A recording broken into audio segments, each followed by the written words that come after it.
Jesús, sí. ¿Has oído las fascinantes noticias que vienen de Israel?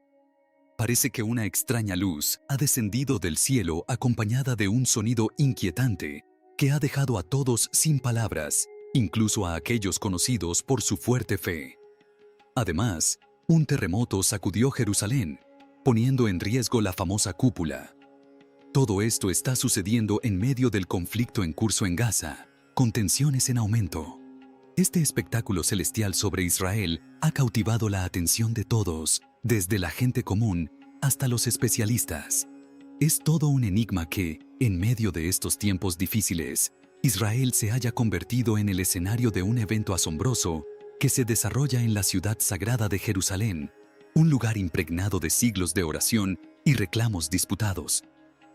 Pero espera, hay más. Los residentes de Jerusalén están completamente incrédulos tras los informes de que Jesús y un ángel fueron citados caminando por las calles de la ciudad. Podría ser un juego de luces. Los testigos describen a Jesús como radiante con una multitud reunida alrededor de su figura brillante. Según los informes, los ángeles también descendieron, creando una escena como nunca antes vista en el mundo moderno. Normalmente, una historia así se descartaría como extravagante. Sin embargo, aparentemente hay fotos y videos en vivo tomados por personas que estaban presentes. Jesús, la figura venerada en el cristianismo, y una multitud de ángeles supuestamente aparecieron en el cielo. Esta llegada de seres divinos ha desatado una oleada de asombro y emoción en medio del conflicto actual. ¿Qué mensaje encierra esta extraordinaria aparición y por qué se eligió Jerusalén como escenario entre todas las ciudades del mundo? Profundicemos en las posibilidades, desde compararla con las descripciones bíblicas del regreso de Jesús, hasta explorar si esta figura podría ser el anticristo o simplemente otro falso profeta. Un brillante día soleado en Jerusalén dio un giro inolvidable en el Monte de los Olivos. La gente allí presente presenció algo extraordinario que quedaría grabado para siempre en sus recuerdos.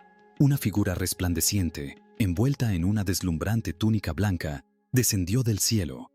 Rodeando a esta figura había otros seres radiantes, cuyas formas recordaban a las de los ángeles. Los primeros en presenciar este espectáculo fueron un grupo de peregrinos que reconocieron la figura por innumerables pinturas e historias. Quedaron instantáneamente impactados por el parecido con Jesús. El cabello largo, la barba poblada, la mirada intensa. Todo coincidía con la imagen que veneraban. Toda la escena tenía un aire de encantamiento. La figura misma brillaba con una luz interior, haciendo que la experiencia fuera increíblemente, fue especial, y verlo desarrollarse en Jerusalén, una ciudad impregnada de historia bíblica, añadió otra capa de significado. Como si la figura resplandeciente no fuera suficiente, magníficos ángeles, con sus alas brillando a la luz del sol, se materializaron junto a ella. La multitud que presenciaba este increíble evento se vio abrumada por una mezcla de alegría y asombro. Algunos lloraron lágrimas de felicidad, mientras que otros ofrecieron oraciones silenciosas, abrumados por la gratitud por presenciar tal milagro. La noticia de este extraordinario avistamiento se extendió como la pólvora.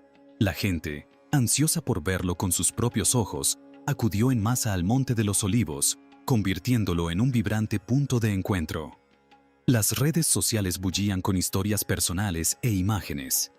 Mientras que algunas imágenes eran borrosas, otras capturaban las figuras y los ángeles con un detalle asombroso. Curiosamente, este no fue un evento aislado. En los últimos años se han reportado sucesos similares en los cielos de Israel, desde 2016 hasta 2023. Los creyentes en Jerusalén han presenciado consistentemente estas luces celestiales, a menudo acompañadas por el descenso de una figura que se asemeja a Jesús y ángeles. Así que, ya sea de día o de noche, parece que Jerusalén ocupa un lugar especial en este fenómeno recurrente. La Biblia dice que Jesús debe regresar a la tierra. Algún día, tal como prometió antes de ir al cielo, la gente ha estado esperando esto durante mucho tiempo, pensando que será un momento súper feliz. La Biblia describe el regreso de Jesús como un gran evento dramático, con él volviendo de una manera poderosa y gloriosa, rodeado de ángeles. Puedes imaginar lo sorprendidos que estaban todos al ver a Jesús y a los ángeles aparecer juntos en el Monte de los Olivos. Jerusalén ocupa un lugar especial en el judaísmo, siendo considerada su ciudad más sagrada para los judíos. El muro occidental se erige como un vínculo precioso con su antiguo templo, recuperando el control sobre el monte del templo como una prioridad máxima.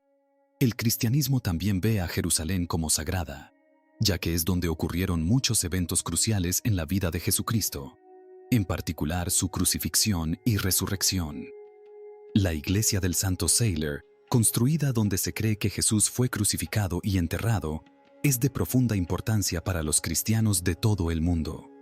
En el Islam, Jerusalén ocupa el tercer lugar más sagrado después de la Meca y Medina.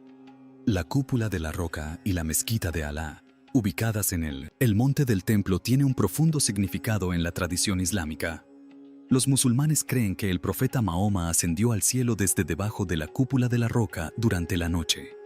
Las disputas sobre los sitios religiosos de Jerusalén han encendido conflictos entre las tres principales religiones, provocando guerras, levantamientos y tensiones diplomáticas a lo largo de la historia. A pesar de su rica historia, muchas incertidumbres persisten sobre Jerusalén, con cuestiones históricas, arqueológicas y topográficas sin resolver. Si bien Jerusalén ha moldeado eventos históricos significativos, el registro histórico a menudo es incompleto y las descripciones literarias pueden ser vagas. Existe la creencia de que alguien, tal vez Satanás, quiere borrar la verdadera identidad de Israel de la historia. Esta idea ha existido durante mucho tiempo. Recientemente, ha habido casos en los que los palestinos destruyeron partes antiguas de Jerusalén, especialmente cerca del monte del templo. Estas partes son importantes porque muestran que los antiguos israelitas, especialmente los judíos, estuvieron allí. Aunque todos pueden ver esta destrucción, las Naciones Unidas han optado por ignorarla. La destrucción llegó a ser tan grave que hace algunos años, el Congreso de los Estados Unidos, liderado por un hombre llamado Eric Corr, intentó hacer algo al respecto. Crearon una ley llamada Ley de Preservación del Monte del Templo para protestar contra los cambios que los palestinos estaban haciendo en el sitio. Cantor y su equipo querían dejar de dar dinero a la autoridad palestina hasta que Kanner incluso mostró fotografías de los daños causados por las excavaciones, que incluían la destrucción de partes del monte del templo y la rotura de objetos antiguos que habían estado allí desde la construcción del primer templo. Kanner dijo que esto era algo terrible, como atacar algo muy importante para las creencias de la gente. También dijo que parecía que Arad, el líder de los palestinos, quería cortar las conexiones entre judíos y cristianos y el lugar sagrado. La confusión que vemos hoy en Jerusalén refleja el complejo entramado de religiones en todo el mundo. En muchos sentidos, se podría decir que Jerusalén ya actúa como una especie de capital religiosa para el mundo entero, y a medida que profundizamos en su pasado, descubrimos que algunas de las cosas que creíamos saber sobre la historia de Jerusalén podrían necesitar una segunda revisión. Un gran desafío es que Jerusalén ha sido habitada y reconstruida una y otra vez durante casi 6.000 años. Es mucha historia acumulada, y cada vez que la ciudad se reconstruía, la gente reutilizaba piedras y materiales antiguos, lo que dificulta a los arqueólogos desenredar las capas de historia enterradas bajo la superficie. Además, Jerusalén se asienta sobre una cresta montañosa, lo que complica aún más las cosas cuando se intenta comprender su trazado. Con el tiempo, la forma de la ciudad también ha cambiado, con valles que se han rellenado y nombres de lugares que se han modificado.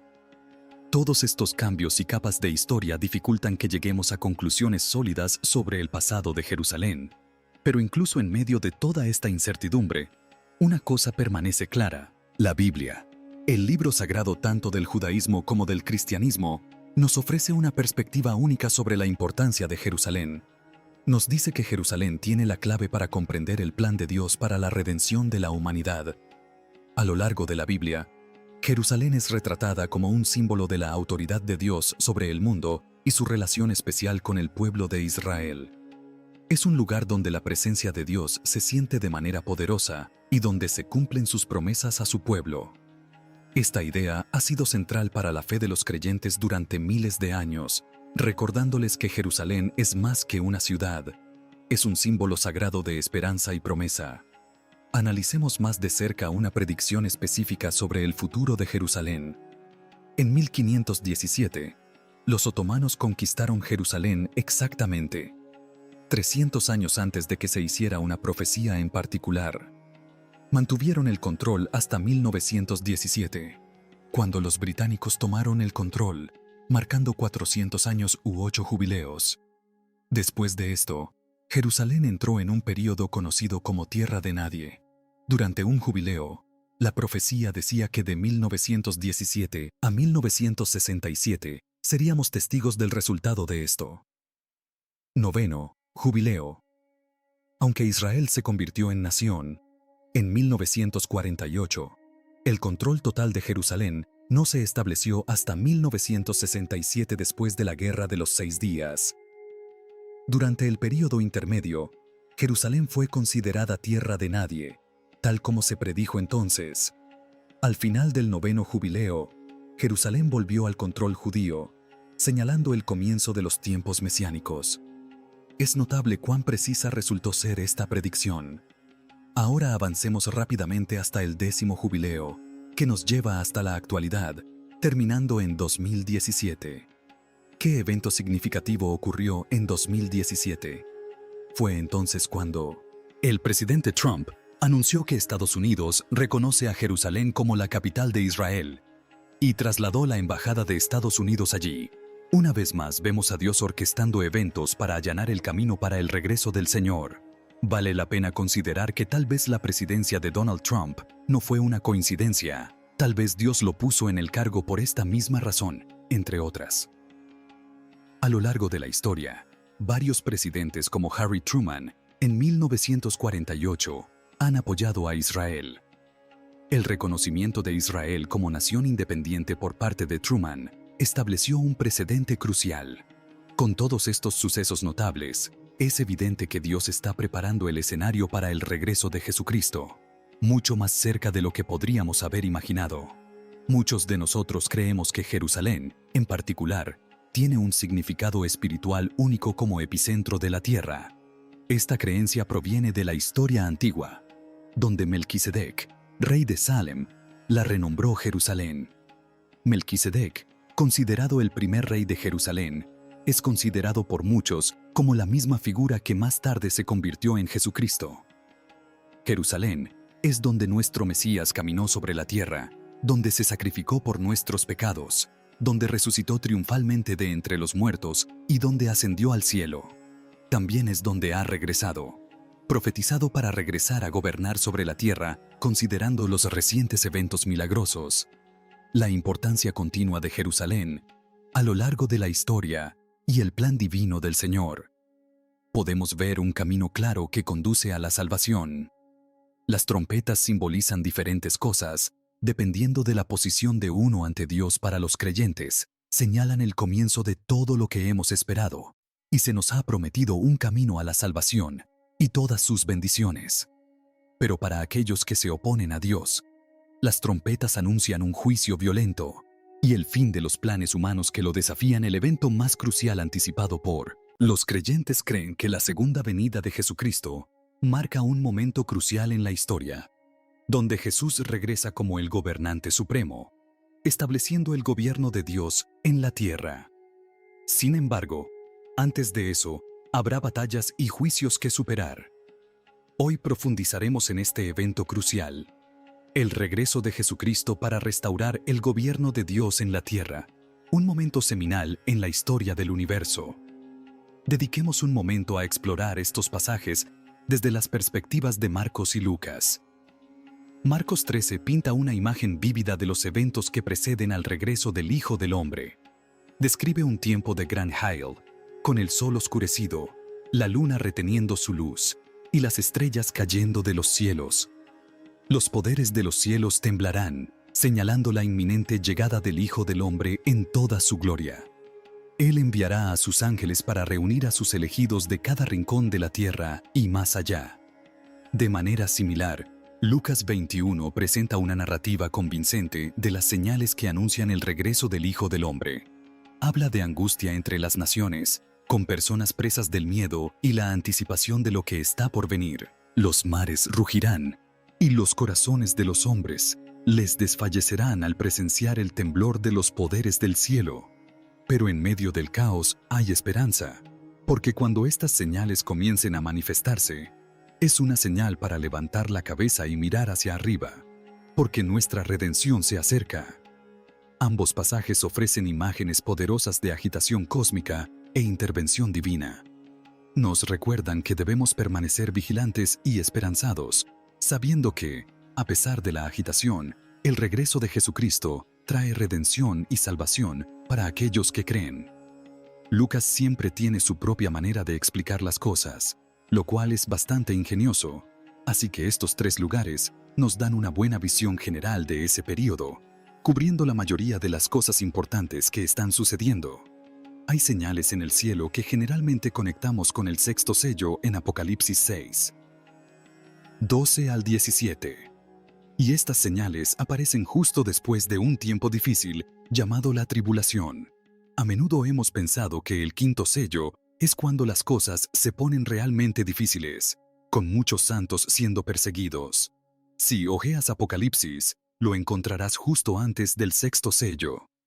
También se habla de una gran sacudida especialmente en los cielos, pero resulta que la tierra también se sacude bastante en los tres lugares. Se menciona cómo reacciona la gente en la tierra. Cuando se dan cuenta de que Jesús viene, reaccionan de manera bastante negativa. Luto peleando, sintiendo mucho miedo por lo que viene después. Otra cosa importante es que Jesús aparece en una nube, que es un tema importante en la Biblia. Habla de ello una y otra vez, como si fuera algo que deberíamos esperar justo al comienzo del programa. Escucharás una trompeta fuerte, o tal vez un grito. Algo así como cuando Jesús envía a sus ángeles, como dice en Mateo 24, 31. Y luego está la reunión de los santos, los elegidos de todas partes, que es otro gran acontecimiento mencionado aquí. Así que tenemos una idea bastante buena de lo que va a pasar durante este tiempo. Bien, para profundizar un poco más, nos dirigimos al Apocalipsis, específicamente al capítulo 11. Justo después de la parte sobre los dos testigos, tengo que mencionar eso, porque esta charla es como una continuación de la serie de 7 partes que acabo de terminar. Así que al final de esa historia, los dos testigos vuelven a la vida. ¿Y qué hacen? Se encuentran con Cristo en el aire. Eso es lo que sucede cuando Cristo regresa. Ahora centrémonos en la séptima trompeta. Recuerden que mencioné en mis charlas que el versículo 14 es como una forma de volver a enfocar la atención en la línea de tiempo, que se detuvo al final del capítulo 9, debido a otros detalles en los capítulos 10 y 11, 1 a 13. Son como notas al margen, pero son importantes para comprender toda la historia y el Apocalipsis. Apocalipsis 11, 1-15, 19 dice así: Entonces el séptimo ángel tocó la trompeta, y hubo grandes voces en el cielo que decían: Los reinos de este mundo ahora pertenecen a nuestros antepasados, Señor y su Cristo, y Él reinará por los siglos de los siglos. Los 24 ancianos, sentados en sus tronos ante Dios, se postraron sobre sus rostros y lo adoraron. Dijeron: Te damos gracias, Señor Dios Todopoderoso, el que es y el que era, porque has tomado tu gran poder y has comenzado a reinar.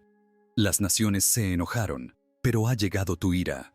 Ha llegado el tiempo de juzgar a los muertos y de recompensar a tus siervos los profetas, así como a tu pueblo santo y a todos los que temen tu nombre, desde el más pequeño hasta el más grande. También es tiempo de destruir a todos los que han causado destrucción en la tierra. Entonces, en el cielo, el templo de Dios se abrió y el arca de su pacto se pudo ver dentro. Hubo relámpagos, estruendos, truenos, un terremoto y una gran tormenta de granizo. Ahora bien, la séptima trompeta sirve como proclamación y plaga. El relámpago, el trueno, el terremoto y el granizo que la acompañan suenan bastante ominosos, como una plaga en verdad.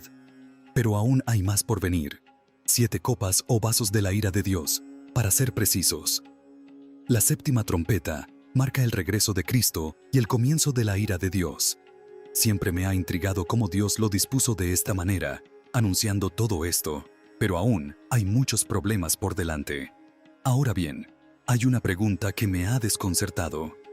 ¿Cuánto duran estas 7 últimas plagas? La verdad es que no lo sabemos. Si revisas los capítulos 15 y 16, en los que no me detendré ahora, no encontrarás ninguna marca de tiempo. Solo dice que una cosa sucede después de otras 7 veces para las 7 plagas. Parece que suceden en secuencia, una tras otra, pero la duración no está especificada. Una suposición razonable podría ser un año para todo el conjunto, considerando la idea de que un día simboliza un año en el contexto del día del Señor. Pero no está explícito, así que teóricamente podrían suceder en un día, aunque probablemente no. Entonces, ¿cuánto duran? Tu suposición es tan buena como la mía. Todos estos eventos conducen al regreso de Cristo. Es algo así como los viejos tiempos de la guerra, donde debilitaban al enemigo antes de lanzar una invasión completa. Colocaban cañones y bombardeaban al enemigo desde lejos antes. El envío de tropas terrestres, de esa manera, es lo que hacen estas 7 últimas plagas. Son como un preludio de cosas terribles: el agua que se convierte en sangre, el calor abrasador, la oscuridad y el dolor, el secado del Éufrates para allanar el camino a los reyes del este y, finalmente, la séptima plaga es un terremoto masivo. Analicemos esto más de cerca. Es el gran final, la séptima copa o cáliz o última plaga. Entonces el séptimo ángel derramó su cáliz en el aire y una voz poderosa resonó desde el templo del cielo, desde el trono, declarando que estaba hecho.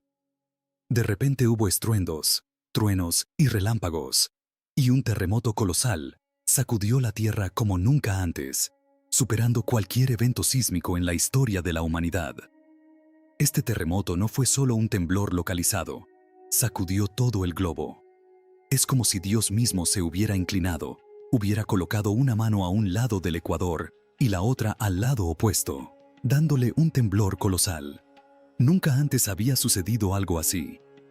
Como resultado de este temblor cataclísmico, la gran ciudad se derrumbó en 3 partes y ciudades. En todo el mundo cayó la Gran Babilonia, que representaba todo lo que se oponía a Dios, y enfrentó su ira de frente. Las islas se desvanecieron en las profundidades y las montañas parecieron desaparecer de los cielos sobre granizos tan pesados como un talento. Cada uno llovió sobre la humanidad. Sí, es una escena bastante salvaje. En Apocalipsis 16, 21, vemos que a pesar del terremoto masivo, la gente comienza a maldecir a Dios por los granizos gigantes. Es casi como su último jarra. Antes de ser aplastados, no intento bromear al respecto, pero así es como parece. Lo interesante es lo similar. ¿Qué es esto? A la séptima trompeta hay un gran anuncio, y luego todo termina en el capítulo 11. Se trataba de que todo el mundo se convertiría en el reino del Señor. Aquí es otro gran anuncio, seguido de más terremotos y granizo. Apuesto a que también habrá más truenos y relámpagos. Así que es como si estuviéramos comenzando y terminando con un gran espectáculo. Es difícil comprender cuánta destrucción y caos hay. Es una señal del inmenso poder de Dios, todo para mostrar la venida de su Hijo y preparar las cosas para el gran final. Imaginen esto. Cristo desciende con vítores, el sonido de un arcángel y una trompeta. Suenan mientras viene aquellos que creyeron en Él y murieron. Se levantan transformados en seres inmortales perfectos que brillan súper brillantes. Luego aquellos que todavía están cerca. Con suerte muchos en un lugar seguro esperando este momento increíble. También se pondrán amarillos. Así que cambiemos juntos. Nos encontraremos con Cristo. Cuando regrese, no es como lo que ves en las películas, llamado rapto. Es una resurrección. La primera y mejor, como dice Isaías 61. 12. Se trata de traer buenas noticias, sanar corazones rotos y liberar cautivos. Es el comienzo del tiempo asombroso del Señor. Bien. Entonces, lo que Jesús dijo en el libro de Lucas fue todo sobre el comienzo de su misión. Ahora veamos qué sigue comenzando desde el versículo 2 de Isaías 612, donde habla del día en que viene el juicio de Dios. ¿Ves? Jesús primero anunció las buenas noticias, el año del favor del Señor, pero luego menciona el día en que viene la justicia de Dios. Ahí es donde estábamos hablando del juicio, todas las cosas pesadas, para consolar a los que están tristes. En realidad, es más como dar consuelo a aquellos que están de luto en Sión. Como hemos explorado estas discusiones, está claro que Jesús no es solo una figura histórica o un ícono religioso distante. Está íntimamente involucrado en el desarrollo de la historia humana, desde su primera venida hasta su prometido regreso. Lo que hemos visto en estas profecías es a la vez impresionante y, para algunos, aterrador. La idea del fin de los tiempos puede ser desalentadora, pero en medio de todo el caos y la incertidumbre hay un mensaje de esperanza y seguridad. La misión de Jesús no se trataba solo de predicar, sino de ofrecer salvación y redención a todos los que creen en Él. Y su promesa de regresar no es algo que temer, es un faro de esperanza para aquellos que confían en Él. Así que, si sientes ansiedad por el fin de los tiempos, recuerda que Jesús está contigo en cada paso del camino. Él ya ha vencido el pecado y la muerte, y regresará para hacer nuevas todas las cosas. No dejes que el miedo te paralice. En cambio, pon tu confianza en Jesús y en su plan para el futuro. Cree en Él no solo como una figura histórica, sino como tu Salvador y Señor. Deja que su amor y su gracia te llenen. Con paz, sabiendo que no importa lo que pase, estás seguro en sus manos, y mientras esperas su regreso, vive cada día con fe y propósito, compartiendo su mensaje de esperanza con los demás. Los tiempos finales pueden ser inciertos, pero una cosa está clara: Jesús regresará, y aquellos que creen en Él no tienen nada que temer. Así que abraza su promesa, aférrate a tu fe, y espera con ansias el día glorioso, cuando regresará para poner todas las cosas en orden.